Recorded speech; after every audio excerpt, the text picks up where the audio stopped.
Okay, here's our guy, Athearn Genesis MP15, and it's got some tricky problems. We'll find the usual wiring problems, but this time they're a little bit more concerning because all the wires in the whole thing are capped on, and some of them have broke loose. Plenty of grease in there, and it's got an interesting decoder programming problem in that if you set acceleration to 0, it takes 30 seconds for it to move. But if you set it to 1, it will start out and it'll move the way it's supposed to. So we're going to get to it. Whoops. We did not want to go that way, did we?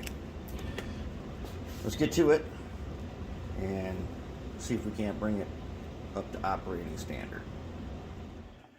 So this MP15, the problem is unknown, so I got it apart, and I can tell you right away it's going to be a combination of the usual problems, and I'm going to show you. So it has a NCE plug-in decoder, which has a piece of tape on it. I have to take that tape off because I need that number right there. And now I don't know why this piece of tape is on here, other than I'm thinking maybe for insulating purposes or something like that. But this is a good application of electrical tape. As we all know, that stuff doesn't stick forever. Okay. So I unplugged it.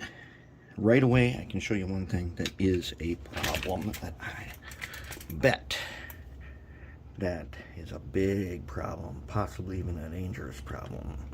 See this? None of these wires on here are soldered on. So, and I'll bet down here in the truck, it's got to have the same caps as we've been seeing with the Atlas. Okay, see this? This comes up from the truck. Goes to right there under that cap. You see this one, which goes up into the shell.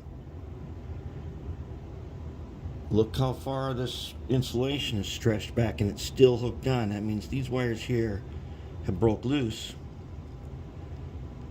because it wasn't stripped back that far when they put it in.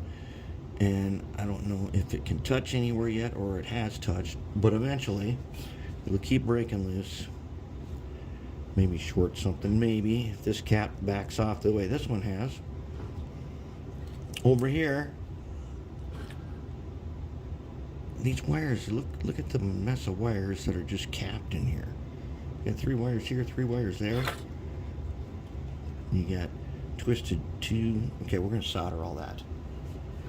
That's not what we want. And then I'm betting our other problem is either one or more of these are unhooked. Look at this jumper wire.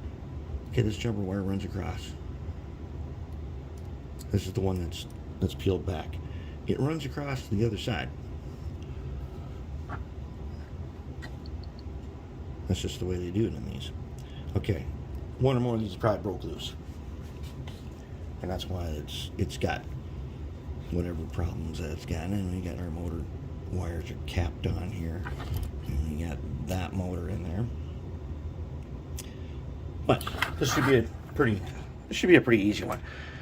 It just basically needs a little cleaning up, a little bit of soldering, and then it'll be better than it was when it was new. Now, for those of you looking for steam stuff, there's that Hudson. There he is. Here's our Mantua that we quartered. Look what he's got. The face ripper motor. I milled this thing so that the face ripper will fit inside here. That may be a little bit overkill, but it's a single shaft, so hey, if we can make it work, why not? Starting to look pretty nice here. This guy is this oil. I did a little combination of some acrylic and oil paint, and then I've had to work on it a bunch of times, so the paint is coming off already. But tell you what, we're going to do some oil painting later, and it's fun. It's like really fun. We'll get into that later. This guy, yes, he has a stripe on him because he's going to be grim dark, and we'll get into that later too. But this MP15 should be pretty straightforward as long as everything comes out nicely. I see it's all screwed in place, but you know how complicated they can make these things, unnecessarily complicated. Yeah, so we'll get through that, get them cleaned up through the cleaner, and then we'll put them back together. Okay, let's disassemble this truck. Alright, so what we need is a small, we take out the screws first. And see, they put them in there to make it easy to put together, but sometimes these screws can be hard to get out with the wheels still in. But the wheels don't come out nicely if you don't take these screws out.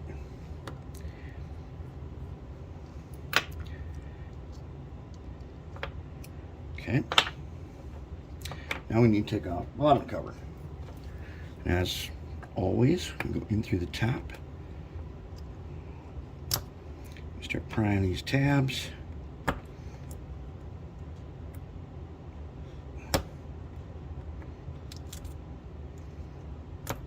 And drop the bottom cover. Okay, now we should be able to pull it apart and have a look at the gear arrangement. All the gears are the same, and they all got registration marks pointing up. Okay, now we take out the side frame. They put a little wire management device on there, which actually kind of like. I like that. Okay, pull out. Let's take this cap off. Now, I did find, remember that wire that we were looking at that was loose? Well, that wire melted its cap, and I couldn't figure out why that cap was so tight. So I undid the board, and then I was able to pull it off. It was the only one that was tight, and it was melted.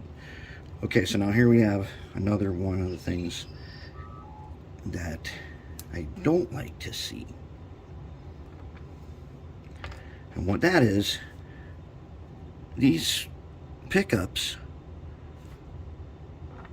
when they put them in the factory, then they take this little hot tool and they basically melt them into place. We don't want them melted into place. We want them to be freely into place, and I'm going to show you why. Now I want to just shave the head of that thing off. And we don't do it again. We don't put it back on. We don't remelt it or nothing. You've got to leave it free, because what you don't want is a wheel to get out of gauge, which happens, and then for that wheel to make intermittent contact, and the resistance, when intermittent contact gives you a higher resistance, and you could end up resistance melting this thing to your side frame and melting your axle like we've seen before. Okay, there it is. See all that grease back there? We don't want grease back there. We want that grease out of there. So let's just get rid of these things. And then when we go back on, we're not going to do them again. That way, end of this wheel, look how greasy that thing is. I'm surprised it gets any contact at all. The end of that wheel will touch this, and it'll be a little, it will have some kind of tolerance. We are just increasing the tolerance a little bit, which is good. And get rid of that. Now all the parts are ready to go in the cleaner. And once again, we see grease everywhere. Okay, let's get cleaning. Then I think we ought to hook up this Mashima motor to the bench tester, see what we can learn about it. Alright, I got the motor. This Mashima 12-volt motor is hooked up to the bench tester, and we are turning it at 2 volts. And it is drawing 0.03 amps. And if I stall it, it draws still roughly 0.05 max. And it won't go again without a push. is actually, it won't really start by itself until you get about 3 volts. But up there, as you can see, here's where we are. Okay, now let's watch the monitor here a little bit and turn the power. Because you're not going to see anything on the motor. Let's turn up voltage, say about to 6 volts. Roughly half. So it's at 0.04. See how the 6 changes? It means it's not broken. It doesn't run enough. And if we gotta run a little while, we do that. But before we do that, we're gonna put some air tool oil onto the bearing, and then that should help us run better. Now let's see if I stall this guy out here. Gonna come up to 1/3 of an amp, a little more. Not bad. Here's a Mashima. Once upon a time, Mashima was the king of model train motors. I have 3. None of them are in service anymore because they don't have enough torque. And on this one we're looking at here is probably 10 years newer than the previous version, so it should be a little better. And we turn it up to, okay, it starts getting loud as we approach the 12 volts. And we're drawing 0.06, and I'm going to install it pretty easily, but doesn't go over an amp. It's a totally safe motor. Now, the thing I don't want to do on this one is turn it up to 18, which is the voltage on my VCC. That's the max voltage. You don't reach that unless you turn your throttle all the way up. So what I do is get a little bit of air tool oil, and then run it for a little while. And okay, so let's pick a number, and it's a 12. So let's say 8 volts. Okay, so we'll pick 8. We'll dial in precisely to 8. If we can. Dial up. I'll use this fine adjuster here. Okay, there. Now, you get it stabilized at 8. Okay, take a look. We're at 8 volts, and we're roughly 8.049. Do we think we can improve on that? I say yes. Yes, we can improve on that. And we'll find out in a little bit here. So I'm going to do like we usually do. I'll take the number 17 blade here, and I'll get just a dot, and get it on the bearing, and then I'll run it for a little while, both directions. And then we're going to check it again in a little while. Okay, we're going to go on for a little while now, both directions. And at 8 volts, we don't have a huge boost in performance. But I did check it when I turned it up to 12 volts.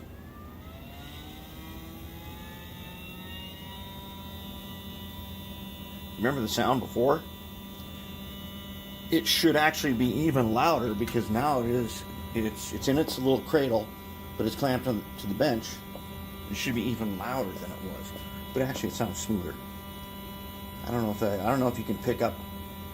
To me, this sounds way smoother. And these amps, they were about 0.075 or so. Somewhere around there. Not the watts, amps. And we're hovering around 0.06 and get down to about 0.5 something. 0.05, and it's pretty good. But this is a Mashima, and hey, what can I say? They're good motors, no doubt. It does not have the super powerful torque like our Rev 1 does. But hey, it does not stall out. It doesn't hit 1 amp. It stays 0.8. I can just stall it. But it's, Mashima's a nice motor. So we're good to go on the motor. And it definitely has quieted. Now, I don't know. Let's take a look at the low end. Got her at 2.5,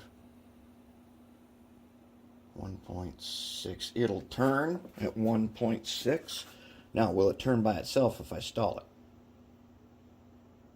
Nope, not quite. If I help it, oh, I can feel the poles. Okay. It'll stay going if we get it going. Still, that's not bad. That's pretty good. So it's max draw. Well, right now we're at 0.025. And then it draws up to like 0.06. We put a load on it. Heaviest load, and it's still having a turn. It's only going to be like about 0.4. Not bad. Way under the 1 amp danger zone for a decoder. We're doing pretty good. All right, let's get this thing put back together. All back together now. Let's take a look at what we did.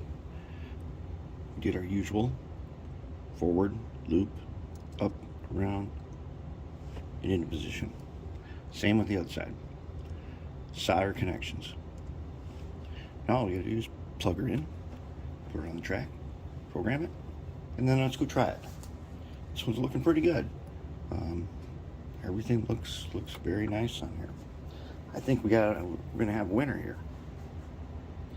Okay, I found this to be really frustrating.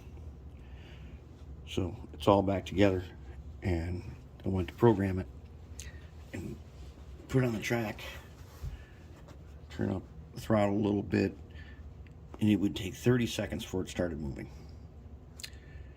Could not figure this out. I tried all different things. Eventually, what I found that did work, I set the acceleration rate to 1, and it worked perfect. Normally, when we have flywheels, we keep that at 0. But here, there must be something built in for if acceleration rate is 0, this thing takes 30 seconds to start moving. Now it moves nice. One other little thing. Since this weight is going to sit down on here, it's going to have these 2 wires in here, I put a little piece of heat shrink right there, and I didn't shrink it. Because this universal joint has a little slot in it that will grab one of your wires and wrap it around there, and then it won't work. So now that we got that in there, and we put this on, with that little piece in there, it won't have anything to grab onto. All right, so now we are ready to go ahead and give it a final test. All right, last thing before we test it is the couplers. Okay, when I took these out, it was like that. That is upside down.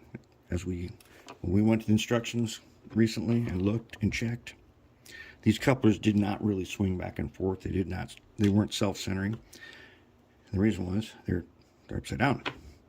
This piece goes in the top, right?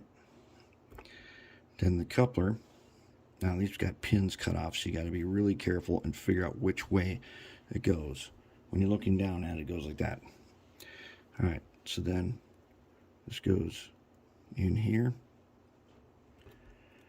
and then it goes into the box. And you can straighten out those little springs with a small pliers. Okay. Now it is correct, and it'll self-center. So I like to take these guys. Okay, now I'm going to just take a drop. The tiny drop, because I may have to take them apart again sometime when they wear out. Normally I put it on the end, but this is a different box, so I'm going to put 1 dot right there. I'll put 1 dot right there. They are held in by screws, but these, when you put them in here, they tend to come apart while you're doing that. So now we'll just wait a little bit, then I'll put them on, and then we will test it. All right, let's give him a test. So he's going to come on down here to bean lock and bring in some cars.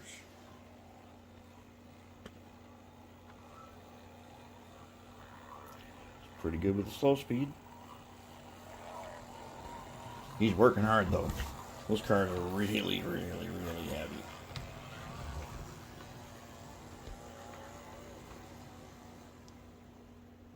No problem. Bring him out again. The yard throw here is almost as tricky as the spaghetti bowl.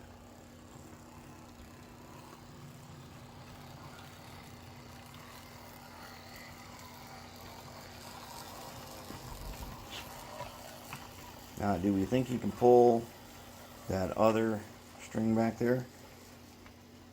I would be surprised, but let's see what we can do here. Those cars are really heavy.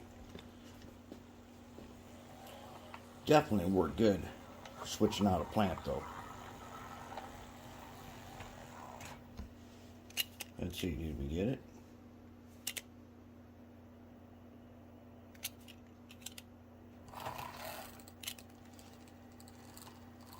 Oh, he's working. Doing a little slipping, but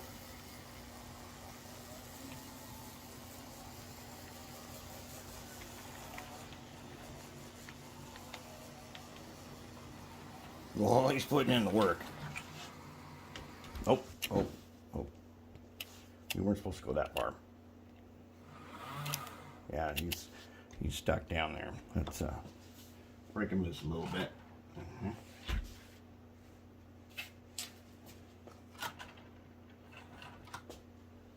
Get him off this switch. Go! You were supposed to go back there. Try it. Oh, no wonder why. Got one off right here. Okay, let's take him down. Bring him back.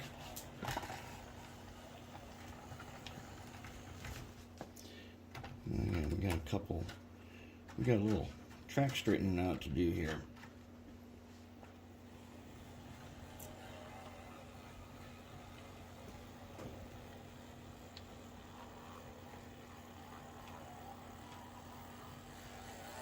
Looking good.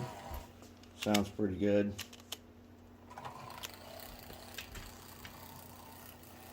I'd say we're going to call it. That one is good to go.